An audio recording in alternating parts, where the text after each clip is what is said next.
anómalos del miembro superior izquierdo. Y en la exploración física se reveló incapacidad para extender la muñeca y los dedos y la pérdida de la sensibilidad en la pequeña región de la piel del dorso de la mano, o sea, en esta parte. A la vez, el paciente también presenta cierto acortamiento del miembro lesionado y en la radiografía indica una fractura del número distal de la inserción del músculo deltoides, el fragmento proximal que se encontraba separado y el distal presentaba un desplazamiento proximal. A ver, hasta ahí, ¿qué diagnóstico te es, Fernando? Bueno, que tiene realmente una fractura de húmero que ha sido desplazado, además que va a haber también lo que es daño neurológico vascular, lo que podría ser el nervio radial y la arteria braquial profunda.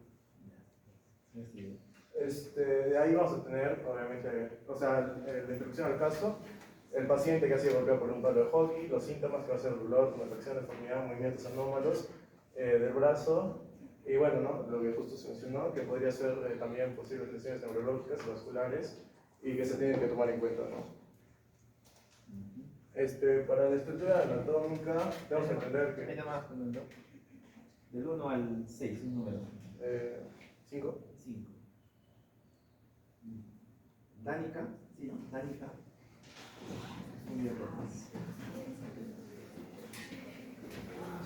bueno, vamos a hablar sobre la anatomía del húmero y sus relaciones anatómicas. Para empezar, el húmero es el hueso más largo de lo que es el miembro superior. Va a unir lo que es la escápula con el cúbito y el radio.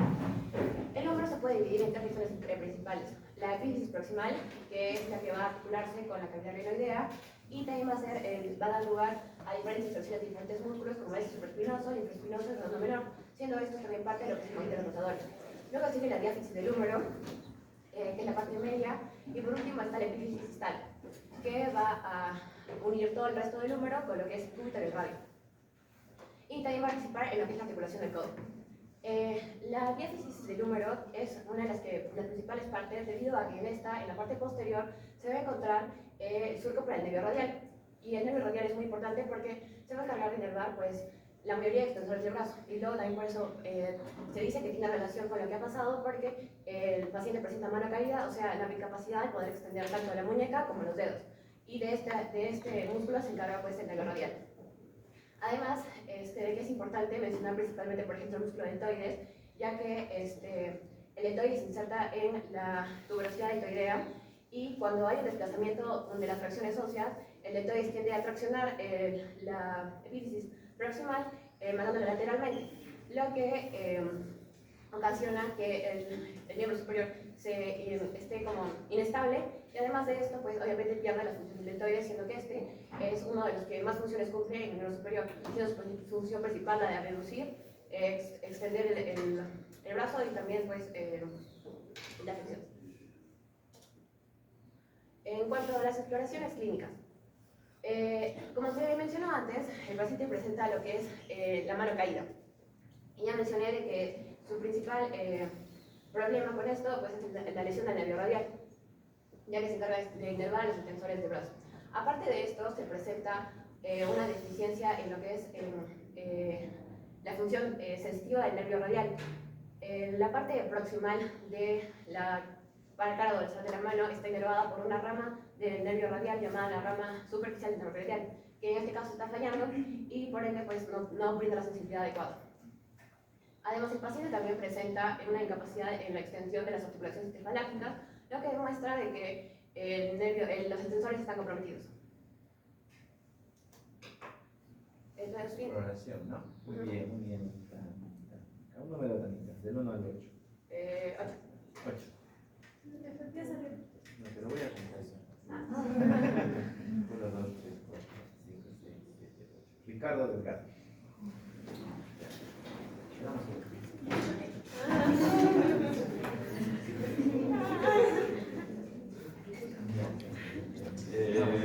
Bueno, siguiendo con la exploración clínica, también tenemos la pérdida de sensibilidad de esta parte del dorso de la mano, ya que esta parte del dorso de la mano es inervada por el nervio radial cutáneo radial, esta por el nervio mediano, esta por el cubital.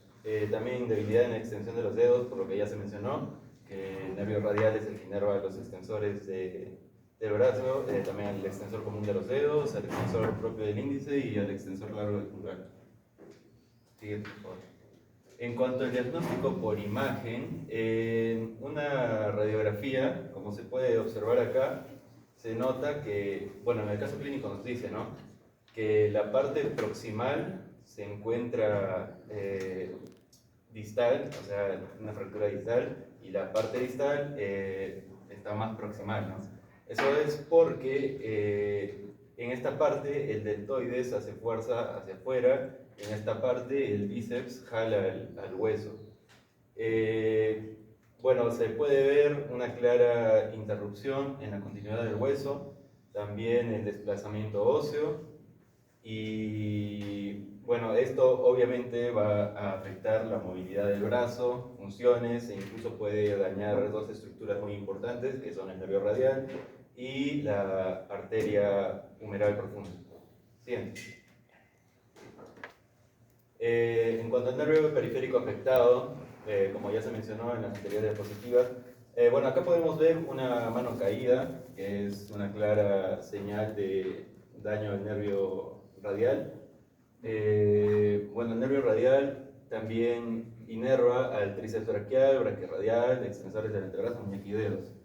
En cuanto a la sensibilidad, como ya mencioné, da sensibilidad a esta parte de la mano y a la piel también. La lesión puede provocar mano caída, debilidad de articulaciones y incapacidad de flexión. En cuanto a la vascularización, cuando tenemos un daño en la arteria braquial profunda, se puede ver a simple vista un hematoma. Esto es muy importante, ¿no?, porque si tenemos una lesión en la arteria braquial profunda, eso quiere decir que puede haber una hemorragia y también puede causar síndrome compartimental. En cuanto a también tenemos arterias nutricias, estas también son muy importantes en cuanto a la recuperación del hueso, ya que si están dañadas, el hueso va a demorar mucho más en recuperarse. Y las arterias colaterales, como la radial y la ulnar, que son las que llevan la sangre a la parte más distal del brazo, si estas se ven afectadas, puede causar pérdida de circulación sanguínea e incluso una necrosis. Siguiente, por favor. Complicaciones, ¿no? Sí. Número 4.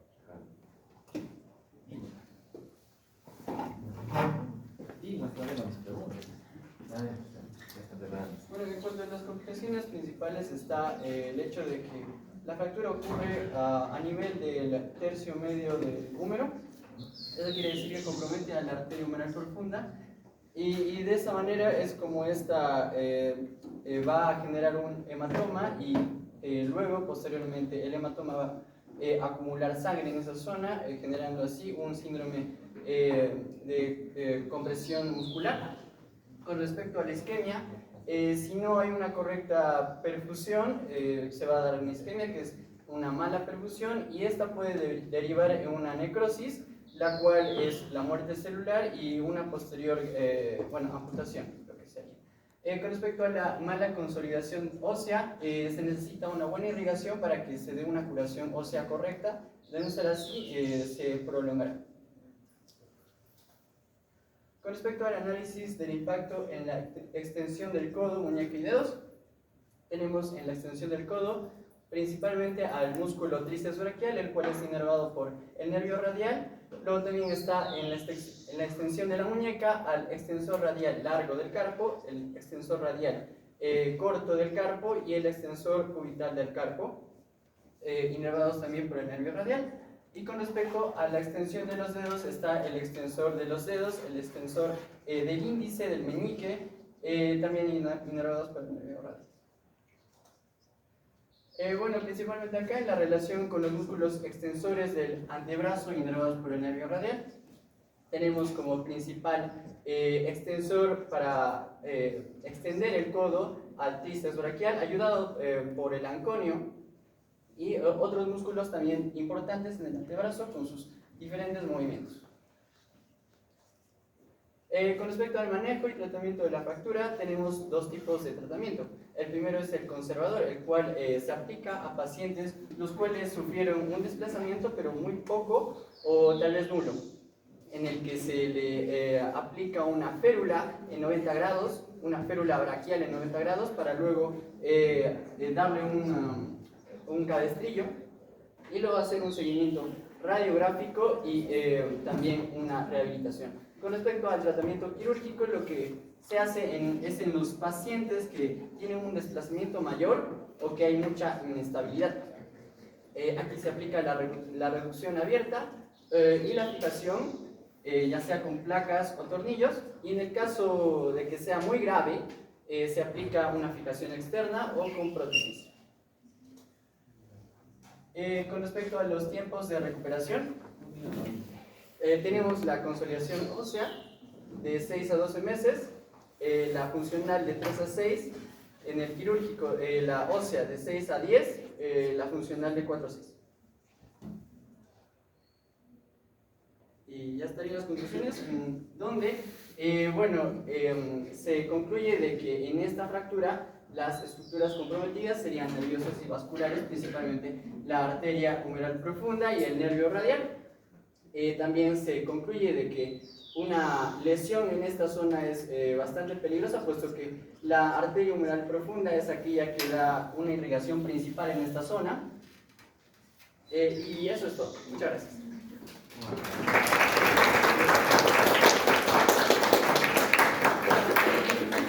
Ya, yo les hago una pregunta, que todo el grupo salga, por favor. Grupo, no. Todos han comentado en el caso de que no puede hacer la extensión, ¿verdad, mano? Ahí. Ya, pero el paciente sí podría hacer parcialmente la extensión de los dedos, porque ¿quién hace la? Ahí está, perfecto. A ver. El mediano, justamente. El mediano es el dinero, esta parte de los dedos, la parte de las falanges distales. Ya, eso es sensibilidad.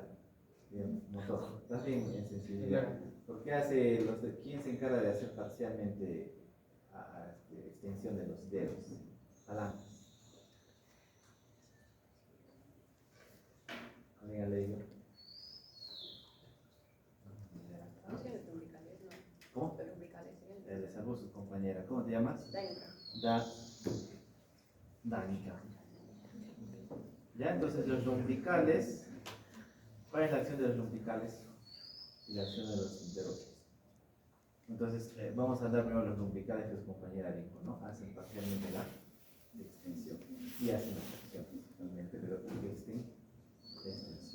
Se inserta en el flexor común profundo, ¿sí? Cara palmar, pero su inserción es en la vaina extensora.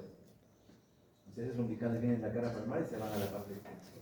Entonces, cuando se contraen, pueden hacer flexión o también parcialmente. Entonces, el paciente va a estar así mano péndula, pero puede hacer eso parcialmente. No le va a confundir en la clínica. Eso es los lumbricales. Muy bien. Eso estamos. Ahora, hablando ya de los interóseos, ¿qué dice interóseos? Ahora dice lumbricales, ¿no? Ya, a ver, ¿qué hacen los interóseos? Se les salvó, pero ya, entonces, los interóseos, en su examen teórico, siempre ustedes sepan, porque estas cosas también van a entrar en lo que estoy preguntando. Interóseos dorsales y palmares. Dorsales separan entre dedos y palmares. Entonces, cuando ustedes quieren evaluar quién dinero a los interóseos, ¿qué nervio?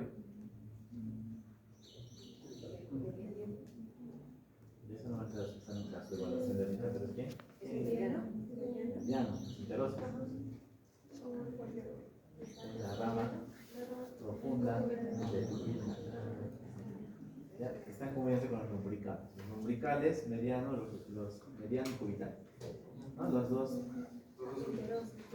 cubitales, los dos laterales medianos. Pero los interóseos, todos los interóseos palmares, dorsales, ¿qué nervio? Rama profunda del cubital, ¿no? Dánica, ¿no? Entonces, si ustedes quieren evaluar el nervio cubital, rama profunda, lo que hacen el paciente, esto, ¿no? Sosténme con los dedos esto. ¿Quién está actuando? Interocios. ¿Cuál? Palmares. Palmares. Palmares. Entonces, pero directamente, ¿qué nervio estás evaluando?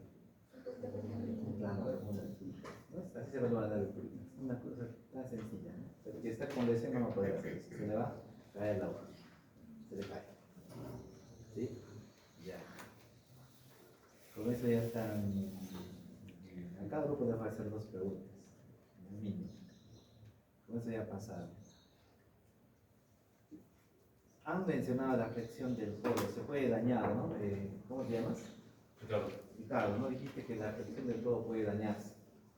O sea, no puede haber flexión, ¿no? ¿Por qué? Esta fractura, ¿no? Es porque se ven comprometidos tanto el bíceps braquial como el tríceps. El tríceps hace Extensión y el el bíceps hace flexión. ¿Quién inerva el bíceps? Lo que yo quería explicar, lo que pasa es que es cierto que los extensores son tríceps, pero aquí el braquiorradial, que también ayuda a la flexión del codo, es el que está inervado por el nervio radial. Entonces, por eso siempre sugiere cierta molestia en el momento de flexionar. Muy bien. ¿Cómo te llamas? Ariana. Ariana. Ariana. Y entonces, claro, el supinador largo braquiorradial tiene inervado por el nervio superficial, el nervio radial. Entonces, ese músculo hace flexión cuando estás ni en supinación ni en pronación, cuando estás en el medio. Ahí es donde hace potente flexión. ¿Quién? El bíceps y el braquiorradial. Por eso cuando quieren sacar bíceps, sus bíceps así. No así. Es mejor así, ¿no? Entonces, el braquiorradial, esa era la razón. Ese era el braquiorradial y bíceps, ¿sí? Entonces, en este caso, es como dice Ariana, es por el braquiorradial, ¿no? Porque la fractura del húmero ha afectado al nervio radial rama superficial y no está inervado el braquiorradial. No puedes hacer la flexión. Ya.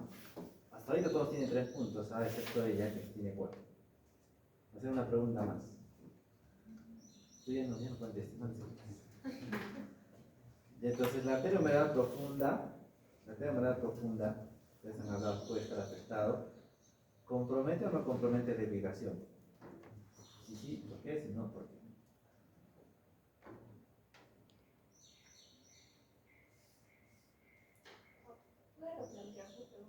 Ya, entonces, en este caso, la fractura del número ha comprometido la arteriomedular profunda, ¿no? Esa lesión me han hablado de lesión del síndrome compartimental y sangrar, ¿podrá comprometer la vascularización de las estructuras o no? Del antebrazo un poco, porque no da colaterales, y luego la interosia posterior, que es por el antebrazo. Ya. Antebrazo, tú ya tienes 4. Sí, porque podría darse una isquemia del miembro superior, o sea, no permitir la irrigación. O sea, ¿estás de acuerdo que sí podría comprometer la vascularización, la afectación de esa rama? ¿Sí? ¿Todos? A través del síndrome compartimental hay esta afectación de los vasos también, entonces tal vez sí. El síndrome compartimental es otro cuadro clínico, ¿ya? Entonces, salgamos de eso. Si no, yo digo de compromiso de esa arteria puede comprometer la vascularización.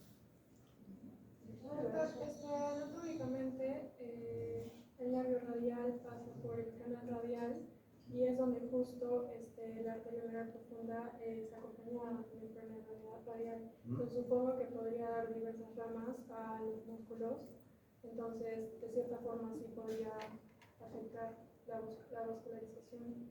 Ya, lo replanteo ya la pregunta todos. Y el que levanta la mano ya pues se gana. Es como que, imagínense que yo clampo la arteria braquial profunda, lo clampo, lo obstruyo. ¿Me comprometerá la vascularización del brazo o antebrazo? ¿O habrá algo que lo supla? ¿Quién? Levante la mano. La arteria braquial profunda es rama de la arteria braquial que delimita la irrigación de algunos músculos. Y entonces si se, como dice, si se corta la arteria, la braquial profunda, entonces la braquial si se queda pero más que todo en el brazo. Ya. Y no. O sea, según lo que también pude leer es que las colaterales también forman una red anastomótica, la cual también de cierta manera ayuda a la perfusión. Estás más cerca. Estás casi cerca. ¿Qué rama es? Has dicho colateral. Colateral, cubital y radial. Colateral. Esa es la respuesta. Ya estaban cerca, pero esa es la forma, ¿no? Y no. Es por rama de la humeral profunda se anastomosa con quién? Con la colateral radial. Entonces, si tú lesionas eso, la colateral radial va a sufrir toda esa zona. No se compromete. Ahora, el síndrome compartimental sí puede dar incluso en brazos, más de 100 antebrazo. Se llena de sangre y comprime las estructuras nerviosas. Es una emergencia, más porque la compresión, más de 6 horas, así isquemia los nervios y va a haber lesión de todos los nervios en el antebrazo. ¿Qué tienes que hacer? Fasciotomía. La fascia tienes que cortar, lo dejas abierto. Es más en el antebrazo. Lindo. Listo, jóvenes, tomen asiento. Tienen 3, excepto ya saben quién es. 67 años, que fue zancadillado de forma involuntaria en un partido de baloncesto y cayó con la mano estirada. 1 o 2 semanas después de golpearse en la muñeca, acudió al médico de la familia por un dolor intenso en la muñeca. Cuando éste le preguntó dónde notaba el dolor, el muchacho señaló la zona de la tabequera anatómica. El joven se retorció del dolor cuando el médico le comprimió la zona de la tabequera anatómica. Por eso pidió una radiografía de la muñeca donde apareció una fisura de un gran hueso del carpo. El diagnóstico sería una fractura del escafoides, ya que a la caída el estudiante se cayó de una forma que es la hipertensión de la hipertensión de la muñeca, lo cual hace que se pueda fracturar el escafoides, ya que es el primer orden de los carpos y es el más proximal en la hipertensión de la muñeca. Y por eso dice y como es parte de la tabequera anatómica, pues que es el dolor en la región de la tabequera anatómica. Y el escafoides es esencial para la estabilidad de la muñeca y tiene un flujo sanguíneo limitado, lo cual puede producir que sufra complicaciones como sería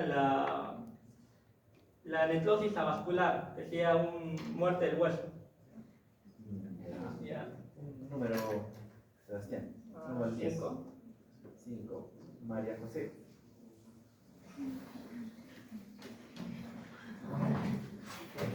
Para el diagnóstico vamos a seguir 4 aspectos. Primero, la ubicación del dolor, en el que ubicamos que hay un dolor en la zona de la tabequera anatómica. También mediante la palpación y la desviación cubital y radial de la muñeca se va a observar este dolor intenso. También observamos que el mecanismo de la lesión, que el dolor persiste por más de 2 semanas y la caída de mano extendida que ya mencionó mi compañero.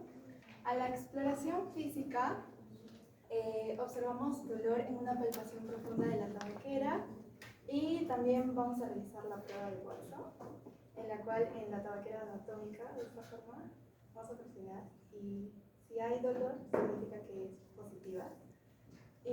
Al estudio de imagen es para confirmar en casos que no se sepa muy bien si el dolor, no, ¿cómo? El estudio de imagen es para confirmar que el dolor está en la tabequera anatómica.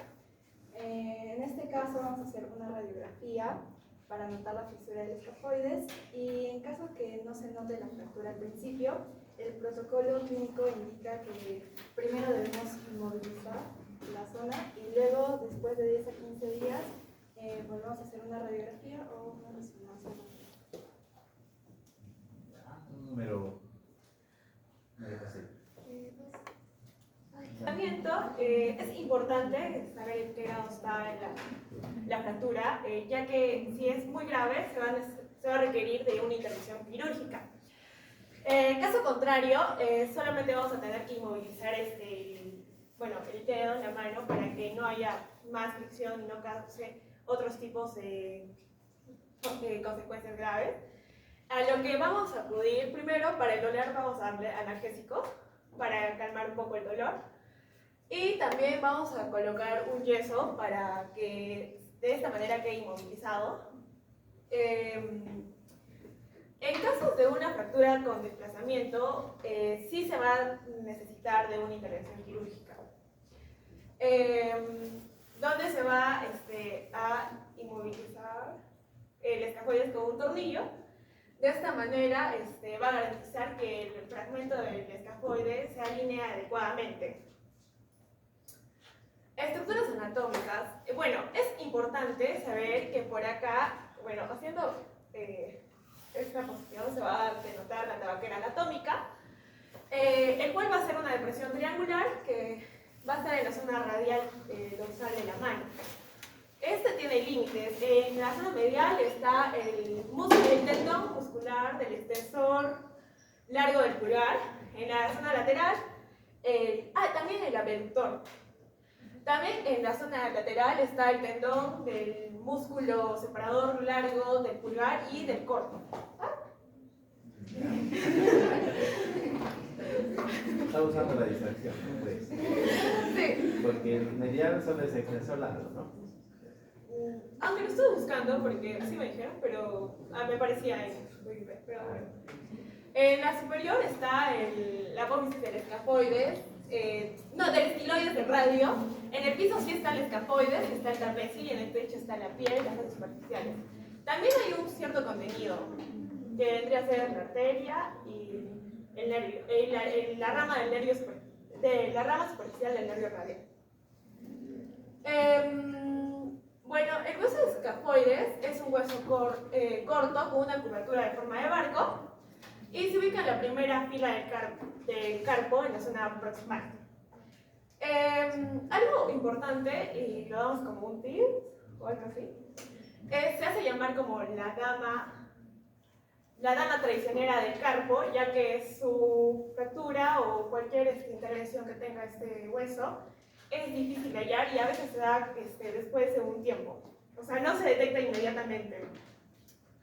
Tiene caras articulares, se articula con el radio, también con el trapecio y el trapezoide. La cara medial se articula con el semilunar y el hueso grande. Y en la inferior es mediocarpiana. Articulación mediocarpiana. En la irrigación, como ya había mencionado, se da por la arteria radial, que es la principal fuente de irrigación. También ramas palmares, que son más superficiales, que irrigan la porción distal y mediana.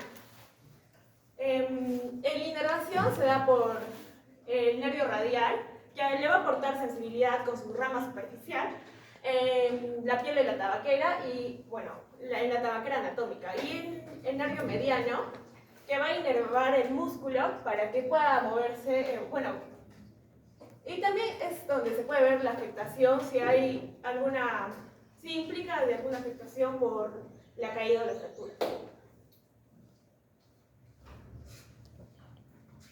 Pregunta número 1. ¿Qué hueso suele fracturarse cuando se aprecia el dolor con la palpación de la tabaquera anatómica tras la hiperextensión forzada de la muñeca? Como ya habíamos mencionado, el hueso más propenso a sufrir una fractura es el escafoides, que es uno de los huesos que forma la primera fila del carpo, la fila más proximal, y su fractura puede implicar una poca irrigación por la arteria, ya que se puede ver afectada. De hecho, en un porcentaje se dice que solamente el 33% de las personas lo pueden sufrir. Hay diversos tipos de consecuencias que pueden haber, como una biomédica y función, que va a hacer que va a cambiar su mecanismo, se va a formar como, se pueden formar hasta falsas articulaciones si no es bien curada o si no es bien tratada la fractura. La relación con la tabaquera anatómica, esta es es una depresión triangular que está limitada por los tendones de los extensores largos del pulmonar y los extensores cortos y el abductor largo del pulgar. Ahí está. Ya, segunda pregunta. Número 3. Damaris.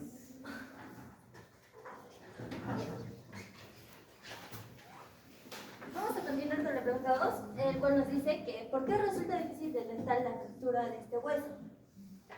Normalmente no se puede detectar, ya que en las radiografías algunas veces, si no es la parte proximal que se ha fracturado, va a parecer como si fuera el hueso normal, pero si es que la fractura ha podido ser en la parte proximal de este hueso, sí se puede observar. Existen demasiadas causas para poder detectar esta fractura, de las cuales observamos que este hueso es pequeño y está ubicado profundamente en la muñeca, como ya lo dijeron mis compañeros anteriores. También conlleva a síntomas inespecíficos, como por ejemplo la necrosis avascular o tal vez la pseudoartrosis. Además, también nosotros podemos observar, como ya lo dije, la variedad en la apariencia de esta fractura. ¿Por qué? Porque como el escafoides tiene como que la parte proximal y la parte distal, hay diversidad. Y también la irrigación sanguínea, ya que en la parte proximal podemos ver que la irrigación es de algunas ramas de la arteria radial. En algunos casos los síntomas no pueden aparecer inmediatamente. Y así como le dije, sigamos en las tomografías que se toman, no aparece, pero recurre el dolor. En la tabaquera anatómica se puede solicitar que se tome otra vez de 10 días a 14 días. Bien. Para la pregunta 3, que nos dice, si no se detecta e inmoviliza la forma rígida, la fractura, ¿qué enfermedad grave puede aparecer? Como ya lo había explicado más antes, o había mencionado, se puede generar una necrosis avascular del escafoides. Esto es un poco más recurrente. ¿Por qué? Porque cuando no se puede visualizar lo que es la fractura, puede limitar la irrigación que llega al hueso. Y exactamente en qué parte se da, como ya lo dije, en la parte proximal del escafoides. Además, también se puede dar una pseudoartrosis del escafoides. Esto es cuando, se pone tal vez se da el tratamiento que ya dio mi compañera y el hueso no se logra unir y genera esta pseudoartrosis del escafoides. Ahora, la artrosis del carpo, o también llamado el síndrome de muñeca en secuencia de colapso, con el tiempo es la falta también de unión del escafoides, generando un desgaste progresivo de las articulaciones cercanas. Después también tenemos la pérdida de movilidad y debilidad funcional. Esto está incluido en lo que es la pseudoartrosis del escafoides, ya que hay como unas alteraciones estructurales en la muñeca. Gracias. Sí. Un aplauso por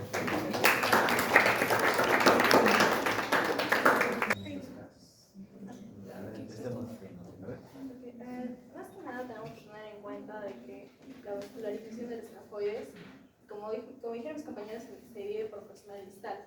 En caso de la proximal, su vascularización tiende a ser, digamos, por arterias muy pero muy delgadas o a veces no se da, porque el 13% no tiene vascularización proximal.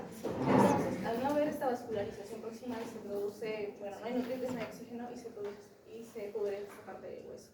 Por eso la parte proximal es la más digamos, por así decirlo, débil ante este tipo de... Mayor riesgo. Ajá, de mayor riesgo.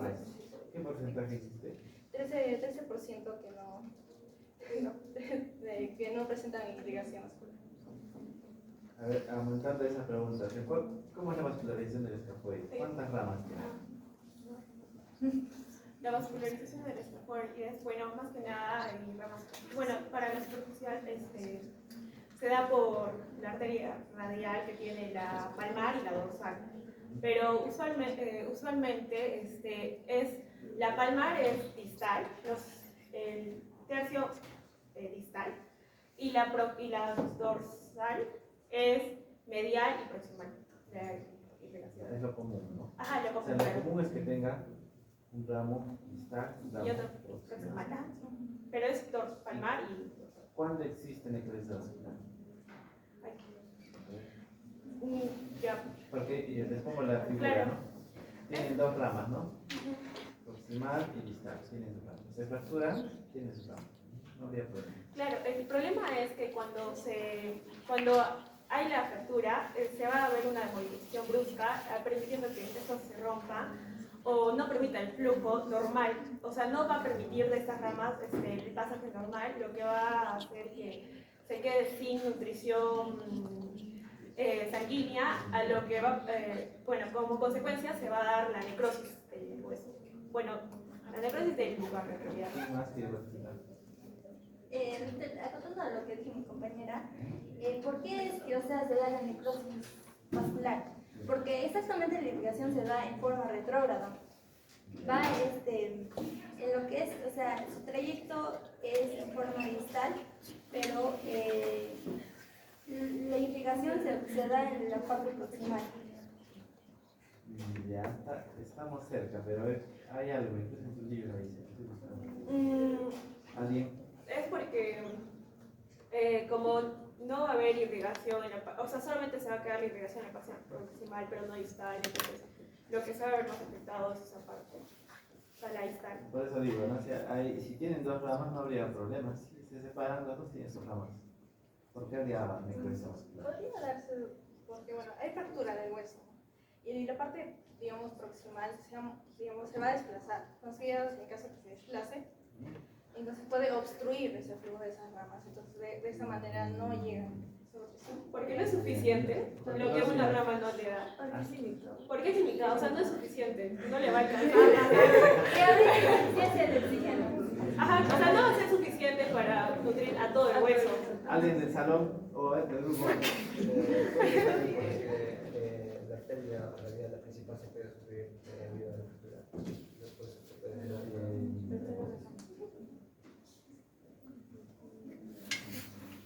El grupo primero, a ver, hay otra razón. Estaba cerca como el porcentaje.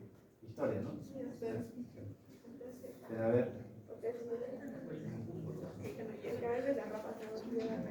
¿qué pasa? ¿Por qué hay necrosis vascular? Porque ya lo que me he explicado tienen ramas, ¿no? La parte distal próxima tiene sus ramas. Se fracturan, siguen teniendo sus ramas. No están vascularizadas, no había problema. ¿Qué ocurre? ¿Por qué hay necrosis vascular en algunas personas? Porque tienen comunicación. ¿Cómo? Tienen comunicación entre estas ramas. No, pero están independientes. ¿Qué pasa en algunas personas? Ya, Bueno, en algunas personas, como dijo, el 13% no tienen esa rama, bueno, esa rama proximal. Ya lo dijo. ¿Cómo te llamas? Victoria. Hermano. Ya, ¿qué pasa? Y eso acá me va a venir el porcentaje. ¿Qué porcentaje? De 13. Pero en mejor creo que es de 30. No, es que... ¿13? ¿Lo han revisado? Sí, es que... Ya, perfecto. Por ahí, como la... Te creo. No, es que es el 33% que a algunas personas le da que se rompe y no llega a irrigar todo. y el 66% de las personas que pueden, se ocasiona una fractura, no hay dificultad en la irrigación. Ese es el porcentaje de impacto.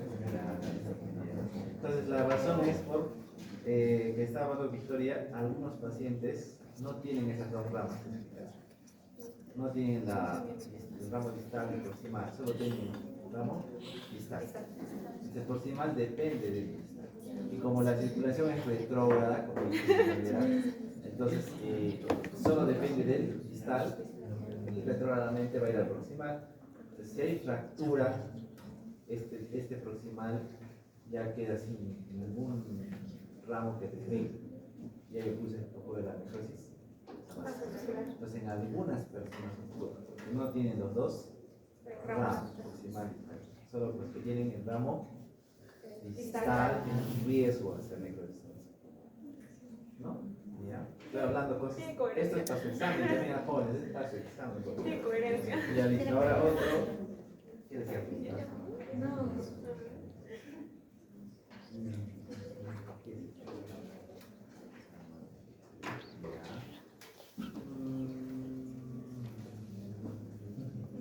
¿Cuál es el límite medial de la tabaquera anatómica? Medial. 1, 2, 3. El extensor corto. ¿Ya? Sería extensor corto. Tendón del extensor. Extensor. Largo. Largo.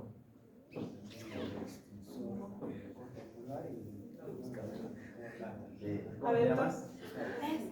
Gustavo Soto. Ya, ¿por qué les pregunta eso? Porque Daniela, como que a ver, ¿cuál es el límite medial? Que dije medial, ¿ah? Por eso, pues, medial. Dije medial, ya, está bien, estamos bien. Entonces, este es el lado radial, ¿no? Y el medial, ¿qué es? ¿Qué es? Uno es positivo y el ¿Qué otro dijiste? el extensor Corto, corto. Esa vez, doctora. Dijiste extensor largo, si me acuerdo. Dijiste el límite lateral. El límite lateral es lo que dijo Gustavo. ¿Sí? El límite lateral es los dos, extensor corto y abductor largo. Entonces el límite medial es lo que dijo su compañera. ¿Cómo te llamas? María José. Es extensor largo, María José. Más, ¿no? Entonces no se confundan, el examen también tiene así el límite lateral, el límite medial. ¿No? ¿Y cuál es el contenido de la tabaquera? 1, 2, 3, 4, 5, 6, 7, otra vez. La radial.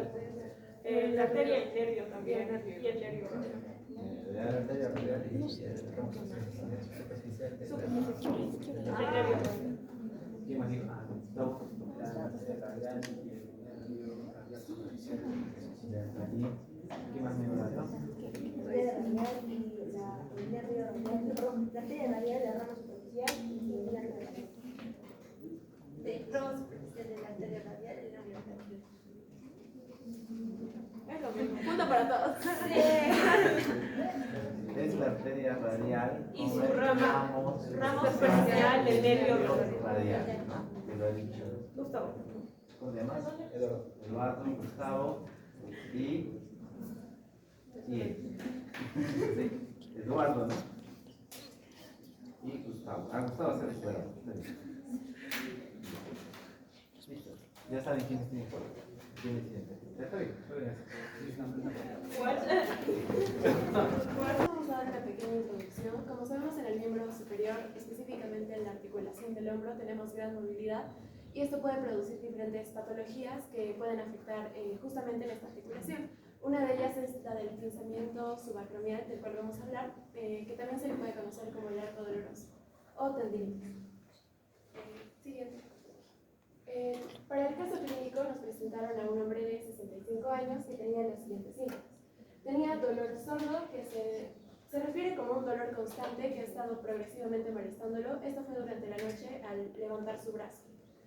Y nocturno, justamente en la noche, por lo que al dormir levantaba su brazo, que fue en el hombro derecho. Este se intensificaba al levantar el brazo y tenía irradiación al brazo derecho. y mejoraba al acercar el brazo a la cabeza. Más adelante vamos a explicar por qué y de hecho involucra otros elementos más como el escape. En cuanto a la exploración física, para poder ver los síntomas y poder relacionarlo más específicamente con el arco doloroso, tuvimos lo siguiente. Lo primero es que al presionar la región lateral del acromion se desencadenó un dolor muy intenso. También se le pidió al paciente que eleve el brazo progresivamente y el dolor reapareció a partir de 50 grados de abducción. Este dolor precisamente está en la parte lateral o en la parte anterior. Alcanzando su punto máximo hasta los 130 grados para luego disminuir cuando el brazo se acerca a la cabeza. Y como les mencioné, esto también tiene que ver con la escápula, pero ya les voy a explicar más sobre ello.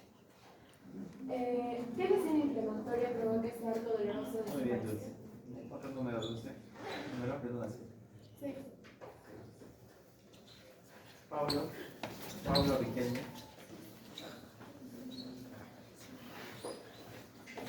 Bueno, ¿qué lesión inflamatoria provoca este arco doloroso? Más adelante faltaría pruebas en este caso clínico, ya que no se toma ni una radiografía ni una ecografía. Y por eso nos faltan algunos datos, pero con los datos que tenemos sabemos que puede ser la inflamación del tendón del supraespinoso, debido a que al elevar la cabeza del húmero se comprime contra el acromion y esto causa un dolor debido a la rigidez que tiene y la repetición del movimiento.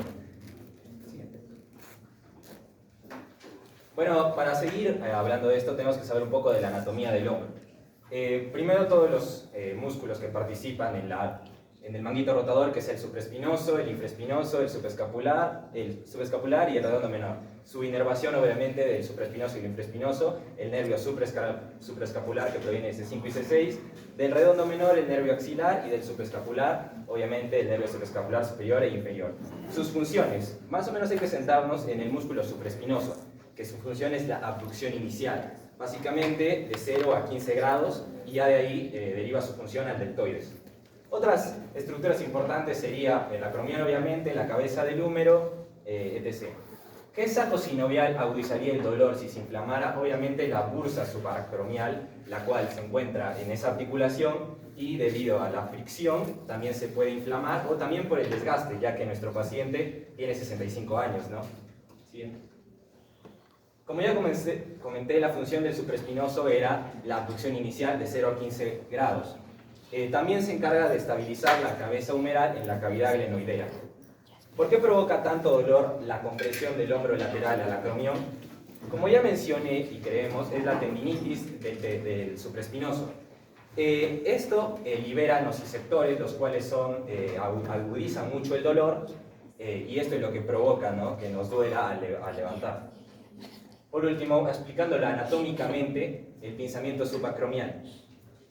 Cuando se levanta de 50 a 130 grados, la cabeza del húmero va a ascender, lo cual va a comprimir el ligamento que le esté inflamado con el acromion. Eso genera el dolor. Luego, de 130 grados para arriba, va a dejar de doler debido a que la escápula va a rotar. Por eso al paciente ya no le duele cuando su mano llega arriba. Adicionando, lo interesante es el test de NIR. El test de NIR es básicamente una prueba para saber que tiene este dolor o inflamación, donde básicamente se coloca la mano así en la parte de atrás del hombro del paciente para fijar la escápula y levanta el brazo con el dedo pulgar lateralmente.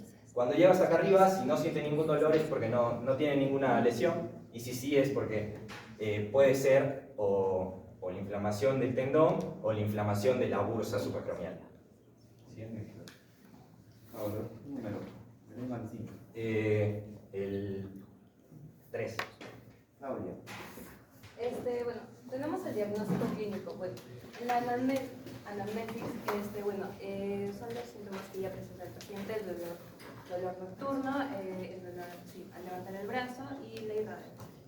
Luego tenemos a la exploración física, el dolor intenso en la compresión lateral del hombro y el dolor severo entre los 50 y los 130 grados del paciente. Y bueno, la desaparición del dolor a la misma. Y tenemos un diagnóstico diferencial: la tendinitis del supraespinoso y bueno, la bursitis subacromial, la inflamación de la bursa, y el desgarro parcial del manguito rotador. En el caso de los tratamientos, tenemos los tratamientos conservadores en los casos de, leves o moderados. Y ya, consta del reposo relativo, el evitar actividades que requieran demasiado esfuerzo. Luego, la fisioterapia, los ejercicios para fortalecer los manguitos rotadores, el hielo y antiinflamatorios o AINES para reducir la inflamación, con aspirinas e infiltraciones con corticoides para aliviar el dolor en los casos persistentes. Luego, en el tratamiento quirúrgico, en los casos graves, consta de la artroscopía de hombro, se limpia el área afectada y se libera el tendón del supraespinoso. Luego tenemos a la reparación del supraespinoso, debido a que puede existir casos de desgarro completo del supraespinoso y tenemos que intervenir. Y la acromioplastía. Bueno, existen 3 tipos de acromion, el tipo 1 que es el plano, el tipo 2 que es el curvo y el tipo 3 que es en forma de gancho. Bueno, esto también interviene en el esto. Y bueno, acá sería una parte del acromion para aumentar el espacio subacromial, que regularmente el espacio subacromial es de 9 a 10 milímetros, pero con la inflamación se reduce de 6 milímetros o menos. Número.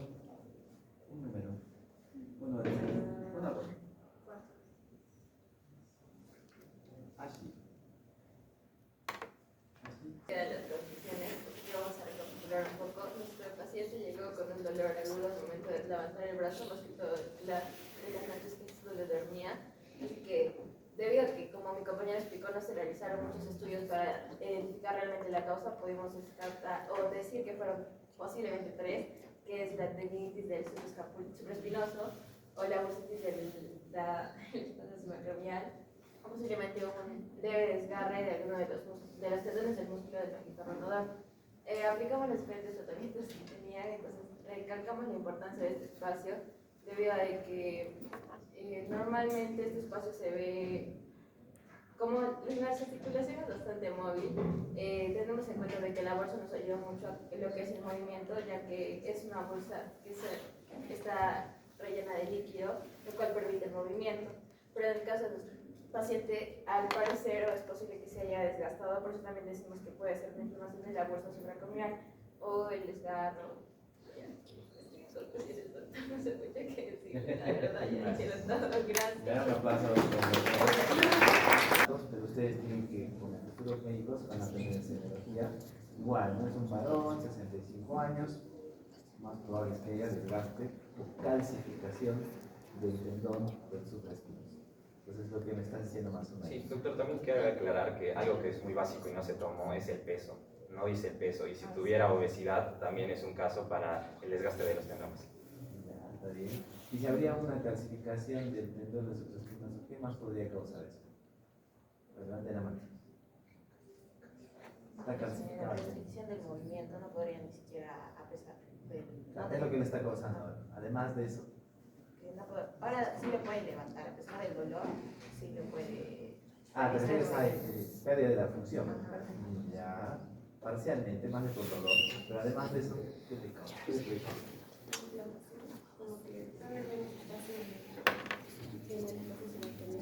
Ya, ¿qué más? Estamos cerca de eso. Levante la mano. ¿Cómo? Es un poco más alejado, ¿no? Habría otra clínica. ¿Qué causa esa calcificación? ¿No han dicho?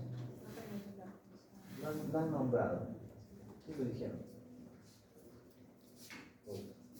Sí lo han dicho, ¿ah? Solo quiero que lo digan así con seguridad, ¿no? O sea, el tendón del supraespinoso está como su calcificación, ahí como, imagínense como una piedrita que está ahí molestando. ¿Qué puede causar esa calcificación del tendón? ¿Qué pasa? ¿Qué pasa? No, pero ¿qué es lo que pasa? Se desgasta la bursa. Bursitis, ¿no? Sí, a los dos les da eso, ¿no? A bursitis, ¿no? Entonces incluye su diagnóstico diferencial, ¿no? Entonces ahora han puesto ustedes bursitis. Si al final esto más parece por la edad, dolor, una calcificación del tendón del supraespinoso que va a causar Sí, lo que no sabemos es que tal vez esta clasificación del tenor más bursítico y más probable. Ahora, para terminar, la última pregunta. Dijeron 15 grados, ¿no? El supraespinoso. Yo les digo, a ver, ¿quién se encarga de hacer la reducción de 15 a 30 grados? Más de 30 grados, ¿ya? 15 a 30 grados, ¿quién? El supraespinoso. Supraespinoso, más de 30 grados. Hasta 120. Más de 120 grados. Y ya tienen por ustedes. ¿Quién más quiere? Más de 120 grados. Ya han hecho supraespinoso, deltoides. ¿Quién hace esto? Claro que esos dos más se contribuyen, ¿no? Pero principalmente más de 120. Trapecio. ¿También? Sí.